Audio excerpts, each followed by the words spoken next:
सब रेडी हो? आप लोग की मुलाकात चुनाव आयोग से हुई है, क्या किस विषय में चर्चा हुई?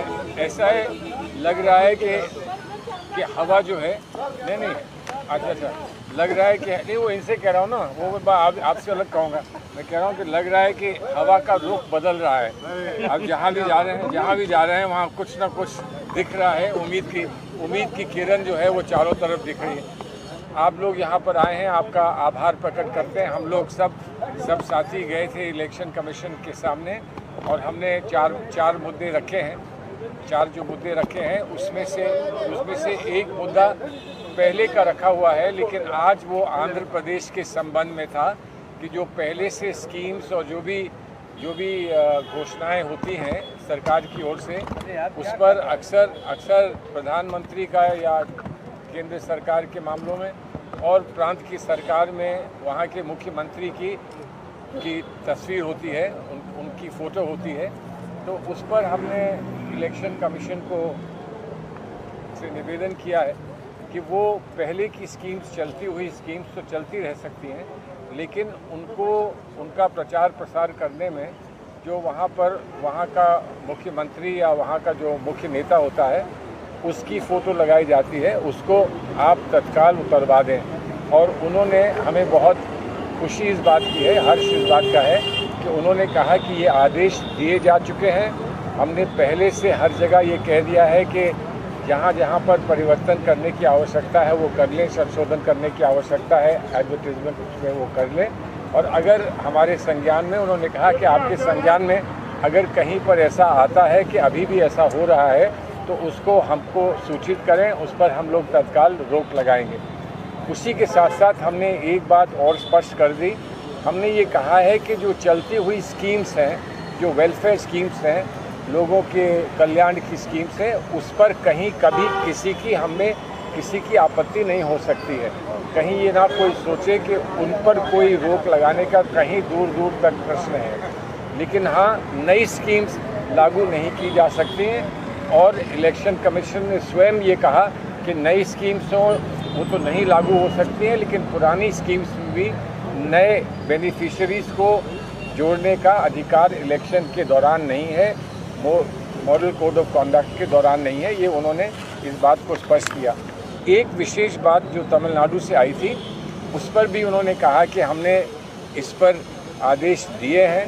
वो ये थी कि कभी जो केंद्र कार्यालय है हमारी पार्टी का, वहाँ से पोस्टर्स प्रिंट होते हैं जो कि फिर प्रांतों को भेजे जाते हैं। उन पोस्टर्स में समय पर वहाँ के जो कैंडिडेट्स होते हैं उनका नाम या उनकी तस्वीर होती है और वो अक्सर फिर उनके खाते में जमा कर दिए जाते हैं। उसका जो खर्चा है वो उनके खाते में इलेक्शन कमीशन डालता है। तो हमने कहा कि ऐसा ना करें। जहाँ पर हमारी पार्टी की ओर से जो हमारा जो कार्यालय है, केंद्र कार्यालय है, उसकी ओर से जहाँ ये बात स्पष्ट होती है कि कहाँ के लिए पोस्टर्स छपा के हम भेज रहे हैं, तो उनको कैंडिडेट्स के खाते में नहीं डालना चाहिए।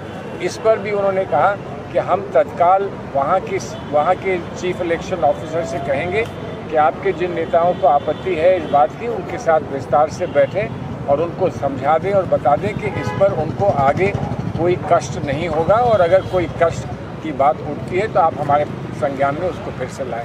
मैं भाईजान से कहूँगा कि ये भी कुछ अपनी बात कह दें। इन्होंने एक बहुत महत्वपूर्ण बात रखी है पवन खेरा जी ने, तो वो भी आपके सामने रख दें। तो थोड़ा आगे आ जाओ। मैं इधर आ जाऊँ सर? हाँ, आ जाओ, इधर से आ जाओ। एक और मुद्दा जो हमने चुनाव आयोग के समक्ष रखा, वो जो होर्डिंग्स दिल्ली में, खासतौर पे दिल्ली में तो देखी हमने जो लग रही हैं, जिसमें उन होर्डिंग्स को किसने जारी किया वो नहीं लिखा हुआ और कैरिकेचर्स बनाए हुए हैं तमाम विपक्षी नेताओं के। वो ममता जी हों, राहुल जी हों, अरविंद जी हों, ऐसे तमाम नेताओं के कैरिकेचर्स बनाए और उनको एक तरह से भ्रष्टाचारी करार किया। और दूसरी तरफ लिखा है मोदी जी भ्रष्टाचार हटा रहे हैं। तो ये सर्वथा गैर कानूनी तरीके से होर्डिंग्स लगाए हैं। आप बिना जारीकर्ता के नाम के, वो पार्टी हो या कोई हो, आप कोई भी होर्डिंग नहीं लगा सकते। दूसरा, जो बीजेपी के सोशल मीडिया पर, ट्विटर हैंडल पर, वो बीजेपी की जो दिल्ली की इकाई हो वो या राष्ट्रीय इकाई हो, दोनों में अलग अलग जो इन्होंने फोटोज़ डाली हैं, एक ठगों का मेला करके डाली, उसमें भी विपक्षी नेताओं की फ़ोटो डाल दी, जो गलत है, ना केवल गलत है, एक तरह से क्रिमिनल है। और एक डाला जिसमें आधा चेहरा जॉर्ज सोरोस का और आधा हमारी कांग्रेस पार्टी का सिंबल है। तो उस पर हमने अपनी बहुत असहमति जताई और हमने चुनाव आयोग से आग्रह किया कि वो इसमें हस्तक्षेप करें and they should intervene and stop these illegal advertisements and posts on social media which the BJP has indulged into. एक सेकेंड, अभी एक और हमारे साथी गुरदीप सप्पल जी ने भी एक महत्वपूर्ण मुद्दा उठाया, तो मैं उनसे आग्रह करूंगा ये भी आपको कुछ जानकारी दें। नहीं, आप बताइए। एक और जो महत्वपूर्ण मुद्दा हम लोगों ने उठाया, हम लोग जानते हैं कि इलेक्शन कमीशन की गाइडलाइंस हैं कि किसी व्यक्तिगत आरोप नहीं लगाया सकता, व्यक्तिगत आक्षेप नहीं लगा सकते आप। कांग्रेस पार्टी अपने तमाम ऐड में ये ख्याल रख रही है, लेकिन बीजेपी ने एक नया तरीका निकाला जहाँ पे वो एक्टर्स का इस्तेमाल कर रहे हैं और वो हर कोई जान रहा है कि वो एक्टर किसको दर्शा रहे हैं। तो हमने इलेक्शन कमीशन को बोला कि इस तरह के तमाम जो ऐड हैं वो इलेक्शन कमीशन की खुद की गाइडलाइन के खिलाफ हैं, उसको रोका जाना चाहिए। दूसरी बात, कई ऐसे ऐड भी हैं जो जातिवादी घृणा फैला रहे हैं, वो कांग्रेस अध्यक्ष को लेके भी हैं, उनको भी उतारना चाहिए क्योंकि वो कानूनन गलत हैं, वो कानूनन एक गुनाह है जो भारतीय जनता पार्टी के हैंडल से हो रहा है। और तीसरी बात, बीजेपी उनके समर्थक बहुत सारे ऐसे ऐड जो विभाजक हैं, जो नफरत फैलाते हैं, जो झूठ फैलाते हैं, जो फेक न्यूज़ फैलाते हैं, वो सरोगेट ऐड की तरह चला रहे हैं, उनके समर्थक चला रहे हैं। तो हमने इलेक्शन कमीशन से अपील की कि देश के अंदर ये व्यवस्था है कि जो कंपनीज़ हैं, सोशल मीडिया कंपनीज़, जो इंटरमीडियरीज़ हैं, वो इनको इन्वॉल्व करें। हम सब जानते हैं कि भारत सरकार अभी जब तक मोदी सरकार थी तो आए दिन लोगों के पोस्ट वो कंपनियों को बोलते थे उतारने के लिए, आए दिन लोगों के हैंडल ब्लॉक करवाते थे। वो टेक्नोलॉजी उपलब्ध है, इलेक्शन कमीशन को वो टेक्नोलॉजी और वो तरीका अख्तियार करना चाहिए और एक सिस्टम बनाना चाहिए जिसमें कि आम जनता भी अगर ऐसे गलत ऐड जो सोशल मीडिया पे चलाए जा रहे हैं उसकी अगर जानकारी इलेक्शन कमीशन को दे, तो जो सोशल मीडिया कंपनीज़ हैं, जो इंटरमीडियरीज़ हैं, वो सोशल मीडिया कंपनीज़ को इलेक्शन कमीशन बोलकर उन ऐड को रुकवाए। क्योंकि ये ऐड इतनी बड़ी संख्या में है कि हर एक की हम इलेक्शन कमीशन को आगे शिकायत नहीं कर सकते हैं। इसके लिए जनता को इन्वॉल्व करके इलेक्शन कमीशन को कदम उठाने पड़ेंगे ताकि एक लेवल प्लेइंग फील्ड इस देश में हो, इलेक्शन में भ्रामक प्रचार को रोका जा सके, चाहे वो बीजेपी के ऑफिशियल हैंडल से हो या उनके समर्थकों के अनऑफिशियल हैंडल के हो। ये आज हमने इलेक्शन कमीशन से अपील की है। कौन जी आपसे सवाल सर, आपसे ये सवाल है सर, इसमें आप वकील साहब, आप बहुत समय से प्रयास हो रहा था, बहुत लोग बार बार सुप्रीम कोर्ट गए हैं कि ये जो प्रणाली है, जो भी चुनाव प्रणाली है जिसमें ईवीएम का उपयोग होता है, वहाँ पर बहुत सारे प्रश्न चिन्ह लोगों के मन में हैं और हमारा ये मानना है कि जो भी प्रश्न चिन्ह है उनको दूर करने का प्रयास करना चाहिए, सरकार को भी करना चाहिए और इलेक्शन कमीशन को भी करना चाहिए। इसका एक उपाय जो था वो वीवीपैट को ज़्यादा से ज़्यादा संख्या में वीवीपैट को काउंट करने का था। वो अब सुप्रीम कोर्ट ने अगर इस पर आज ये आदेश दिया है कि इस पर जवाब दिया जाए, उस पर फिर विचार करेंगे, तो हम इसका स्वागत करते हैं। 100% वीवीपैट की काउंटिंग का हम स्वागत करते हैं। अब देखते हैं कि सुप्रीम कोर्ट का क्या निर्णय आएगा। जी, एक सवाल ये, प्रधानमंत्री नरेंद्र मोदी ने आज एक रैली में कहा है कि शाही परिवार के शहजादे ने कहा है कि तीसरी बार बीजेपी आई तो देश में आग लग जाएगी। हम तो एक शहजादे को जानते हैं, उसका नाम है जय शाह। पता नहीं वो उनके लिए कह रहे हो, शहजादा तो अब एक ही है, शाह, शहंशाह और शहजादा। अब वो आजकल उनकी भाषा बदल जाती है क्योंकि वो दिन भर अमित शाह को देखते हैं, शाम को टीवी लगाते हैं, आईपीएल देखते हैं, जय शाह को देखते हैं, इसलिए वो ऐसी भाषा का इस्तेमाल करते हैं। लेकिन जो माहौल इस देश में बना हुआ है पिछले 10 साल से, राहुल जी ने जो कहा बिल्कुल ठीक कहा, जिस तरह से असमानताएं बढ़ती जा रही हैं, नफरत बढ़ती जा रही है, ये माहौल बिगाड़ने की सीधी सीधी जिम्मेदारी पिछले 10 साल में नरेंद्र मोदी जी और उनकी सरकार की है। राहुल गांधी मैच फिक्सिंग वाले बयान को लेकर भी भाजपा इलेक्शन कमीशन पहुंची, उस पर आप क्या कहेंगे? उनका कर्तव्य जाएं, लेकिन जो वो कर रहे हैं, आईना दिखाना हमारा कर्तव्य है। राहुल जी ने आईना दिखाया, जिस तरह से संवैधानिक संस्थाओं में का दुरुपयोग करके, हस्तक्षेप करके, एजेंसीज का दुरुपयोग करके जिस तरह से एक लेवल प्लेइंग फील्ड, जैसा कि मेरे साथी सप्पल जी ने बताया, उसको ख़त्म किया जा रहा है।